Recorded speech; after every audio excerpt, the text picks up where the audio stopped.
পাতাবি লেবু মাখাবো। এটা কাকিকে দিয়ে দেবো কাটার জন্য।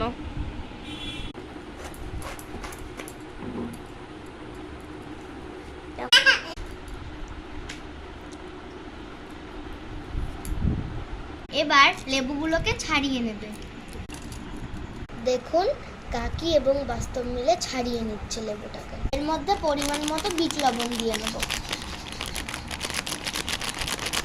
পরিমাণ মতো লবণ দিয়ে দিয়েছি। মধ্যে পরিমাণ মতো লঙ্কা দিয়ে দেবে। এবার সুন্দর করে মাখিয়ে নেব।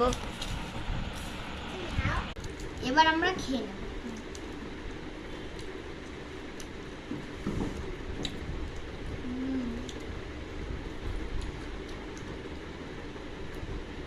এটা কিন্তু খুবই ভালো।